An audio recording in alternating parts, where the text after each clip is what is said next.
चाहे कोई भी पर्सन कितना भी बड़ा आर्टिस्ट और जीनियस क्यों ना हो, आइडियाज किसी के पास भी सामने से चलकर नहीं आते, पर वो आर्टिस्ट आइडियाज को चुराते हैं, जो सिर्फ उनको ही पता होता है कि कौन से आइडियाज उन्होंने कहां से चुराए हैं।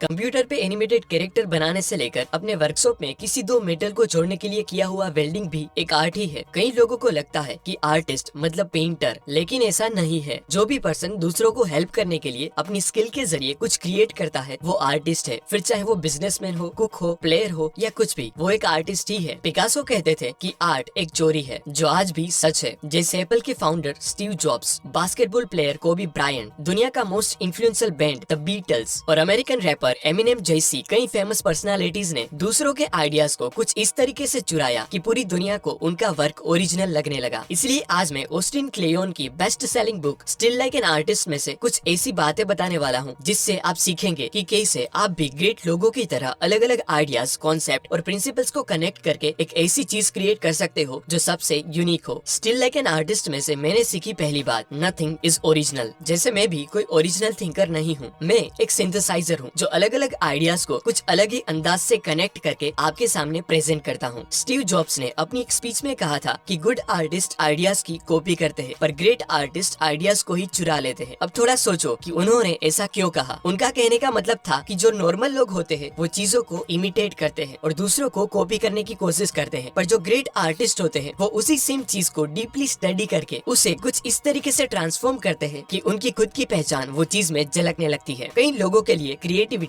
एक रहस्य की तरह होती है। उनको लगता है कि क्रिएटिव पर्सन को एकदम अचानक से आइडियाज आ जाते होंगे और वो माइंड ब्लोइंग चीजें क्रिएट करने लगते होंगे, लेकिन एक्चुअल में ऐसा नहीं होता। चाहे कोई भी पर्सन कितना भी बड़ा आर्टिस्ट और जीनियस क्यों ना हो, आइडियाज किसी के पास भी सामने से चलकर नहीं आते, पर वो आर्टिस्ट आइडियाज को चुराते हैं, जो सिर्फ उनको ही पता होता है कि कौन से आइडियाज उन्होंने कहां से चुराए हैं। आर्किटेक्ट माइक पियर्स ने जिम्बाब्वे में ईस्ट गेट सेंटर नाम की एक ऐसी बिल्डिंग बनाई जो बिना एसी के अपने आप कूल रहती है, और उस स्ट्रक्चर का आइडिया उन्होंने टर्माइट माउंट से चुराया था। 1989 में जापान के लोगों को उनकी बुलेट ट्रेन से एक शिकायत थी कि जब भी ट्रेन टनल से बाहर निकलती तब एक बहुत ही लाउड आवाज आती थी जो टनल से जनरेट हुई प्रेशर वेव्स थी। तब टीम इंजीनियर इजी निकात्सु ने बुलेट ट्रेन के हेड की डिजाइन को चेंज किया और वो आवाज बंद हो गई। लोगों को उनका वर्क वर्ल्ड क्लास लगा, पर वो हेड की डिजाइन इजी निकात्सु ने किंगफिशर के नोज के शेप से चुराई थी, क्योंकि किंगफिशर का नोज बिना पानी को स्प्लेश किए पानी के अंदर जा सकता है, और इजी निकात्सु ने उस डिजाइन को वहाँ से उठा के ट्रेन के हेड में ट्रांसफॉर्म कर दिया। एंटी डस्ट पेंट भी कोई नया कॉन्सेप्ट नहीं है, वो भी कमल के पत्तों का चुराया हुआ सरफेस स्ट्रक्चर है। ब्लॉकबस्टर मूवीज के डायरेक्टर्स भी मूवीज के कॉन्सेप्ट को माइथोलॉजी और पुरानी कहानियों से जानकर उसे थोड़ा ट्विस्ट देके नए रूप में प्रेजेंट करते हैं। ऐसे ही 90% आइडियाज किसी न किसी चीज से इंस्पायर होते हैं। मतलब जो भी काम आपको ओरिजिनल लगता है वो सभी आगे बनाई गई चीजें और आइडियाज का रिमिक्स वर्जन ही होता है। यानी कि एक तरीके से इंस्पिरेशन दुनिया में से ही कहीं से लिया गया है। कम्प्लीटली ओरिजिनल तो कुछ भी नहीं होता। एक राइटर ने कहा था कि everybody was inspired by somebody. इसीलिए स्टिल लाइक एन आर्टिस्ट में से मैंने सीखी दूसरी बात, start कॉपिंग your heroes. Popular basketball player Kobe Bryant ने एडमिट किया था कि उन्होंने उनके सारे मूव्स उनके ही फील्ड के अलग अलग प्लेयर से चुराए थे, पर जब वो उसे यूज करते तो लोगों को वो सारे मूव्स का कॉम्बिनेशन ओरिजिनल ही लगता। क्योंकि American play writer Wilson Mizner कहते थे कि अगर आप सिर्फ एक ही पर्सन को कॉपी करते हो तो उसे प्लेगरिज्म कहते हैं, पर अगर आप बहुत सारे लोगों से कॉपी करते हो तो उसे रिसर्च कहा जाता है। वर्ल्ड का most influential band the Beatles भी पहले कवर बैंड हुआ करता था, जहाँ से उन्होंने अलग अलग म्यूजिक के कोर को जाना और बाद में खुद के म्यूजिक प्रोड्यूस करना स्टार्ट करा। इस दोनों केस में उन्होंने अपने हीरोज यानी कि वो जिनसे इंस्पायर्ड थे उनके वर्क के पीछे छुपी हुई थिंकिंग को जाना और उसे कॉपी करके अपना खुद का ओरिजिनल वर्क प्रोड्यूस किया। ऑथर कहते हैं कि आप ज्यादातर चीजें कॉपी करके ही सीखते हो। जैसे कि जब आप छोटे थे तब आपके आसपास के लोगों को कॉपी करके ही आपने बोलना और चलना सीखा होगा। इसीलिए आप कॉपी करो, पर अच्छे कैरेक्टर्स की और बेहतर आइडियाज की। जैसे एमिनेम भी दूसरे कई कंपोजर के राइम्स और वर्ड्स कॉपी करके उसे अपने तरीके से निखारते हैं। एक्चुअल में आर्टिस्ट दूसरों के वर्क को बहुत ही सिलेक्टिवली चूज करके कॉपी करते हैं। वो बहुत ही केयरफुली डिसाइड करते हैं कि किस से एग्जैक्टली क्या चीज कॉपी करनी है। इसलिए जब भी आप कुछ कॉपी करने जाओ तब अच्छे और क्रेडिबल सोर्सेज से कॉपी करो और अपने मल्टीपल आइडल्स में से जिसका जो वर्क आपको इंस्पायर करता हो उनके उस वर्क को डीपली स्टडी करके उसके पीछे छुपी हुई थिंकिंग को जानो, क्योंकि आपको आपके आइडल जैसा सिर्फ दिखना नहीं है पर उनकी की तरह इस दुनिया को देखना भी है। अगर आप ऊपर ऊपर से कॉपी करेंगे तो लोग आपको डुप्लीकेट कहेंगे, लेकिन अगर आपने अंदर से सीखा होगा तो आपको ओरिजिनल माना जाएगा। और इसी प्रोसेस को दोहराने से आपको अपनी ओरिजिनल स्टाइल मिलेगी, जैसे कोबी ब्रायंट और बीटल्स को मिली। स्टिल लाइक एन आर्टिस्ट में से मैंने सीखी तीसरी बात, build your own world. Author कहते हैं कि क्रिएटिविटी वो नहीं है कि आप क्या सिलेक्ट करते हो, पर क्रिएटिविटी वो है कि आप क्या रिजेक्ट करते हो। जैसे ऑथर खुद पोएम लिखना चाहते थे, लेकिन उनको पता नहीं था कि क्या लिखे और क्या ना लिखे। पर जैसे कि आप सब जानते हो कि कोई भी चीज बेसिकली दो तरीके से बनाई जा सकती है, मटेरियल को ऐड करके या तो मटेरियल को रिमूव करके। तो उन्होंने वही किया कि ब्लैंक पेपर पे उनके खुद के वर्ड्स लिखने की बजाय उन्होंने न्यूज़पेपर के आर्टिकल्स में से वर्ड्स को रिमूव करके न्यूज़पेपर ब्लैकआउट नाम की उनकी फर्स्ट बुक पब्लिश करी, जो न्यूज में से बनाई हुई पोएम्स का कलेक्शन है। एक जर्मन राइटर ने कहा था कि आप आपके इन्फ्लुएंसर्स का मैसिव वर्जन होते हैं, यानी कि आप जिस चीज से इंस्पायर होते हो उसी से ही आपकी एक अलग दुनिया बनती है। जैसे एप्पल की दुनिया सिंप्लिसिटी और इनोवेशन से इंस्पायर्ड है, तो दूसरी तरफ रेडबुल की दुनिया डेयरिंग और एडवेंचर से इंस्पायर्ड है। इसलिए आपका काम होना चाहिए ग्रेट आइडियाज को कलेक्ट करके अपनी खुद की ही एक इंस्पिरेशन की दुनिया बनाना। जहाँ पर भी आपको कोई भी ऐसी चीज दिखे जो आपके इंस्पिरेशन और इमेजिनेशन को पावर दे, तो उसे कलेक्ट कर ले। ऑस्टिन क्लियोन कहते हैं कि क्रिएटिव बनना आपका काम नहीं है, आपका काम है वाइड वैरायटी ऑफ इन्फॉर्मेशन को कलेक्ट करना और उसके नए नए कनेक्शन बनाना। आज इंजीनियरिंग बहुत लोग करते हैं, पर अगर आप कुछ ऐसा क्रिएट करना चाहते हो जो आउटस्टैंडिंग हो, तो आप रिवर्स इंजीनियरिंग सीख के अलग अलग आइडियाज को अपने अंदाज में कनेक्ट करके अपनी खुद की ही एक अलग दुनिया बनाओ। अब इस बुक में से मैंने सीखी सभी बातों की स्क्रीनशॉट समरी बताऊं तो, फर्स्ट, कोई भी चीजें ओरिजिनल नहीं होती, सभी चीजें आगे बनाई गई चीजें और आइडियाज का रिमिक्स वर्जन ही होता है, क्योंकि everybody was inspired by somebody. Second point, किसी भी आइडियाज को डायरेक्टली कॉपी करने की बजाय सिलेक्टिवली उसके पीछे छुपी हुई थिंकिंग को कॉपी करो, जिससे आप उसे अपना ट्विस्ट देके ओरिजिनल बना सको। एंड लास्ट पॉइंट, आपके इन्फ्लुएंसर्स के जो भी आइडियाज आपको इंस्पायर करते हो उसे कलेक्ट करके अपनी खुद की ही एक अलग दुनिया बनाओ, जो आगे जाके आपकी पर्सनल आइडेंटिटी बन जाएगी। क्रिएटिव बन के ग्रेट वर्क प्रोड्यूस करने की ये सभी बातें मैंने ऑस्टिन क्लेयन की इस छोटी सी book steal like an artist में से सीखी है, जो ग्राफिक्स और वर्ड्स के बेस्ट कॉम्बिनेशन से एकदम क्लियर वे में लिखी गई है, जिसे आपको एक बार डेफिनेटली रीड करनी चाहिए, जिसकी लिंक आपको डिस्क्रिप्शन में मिल जाएगी।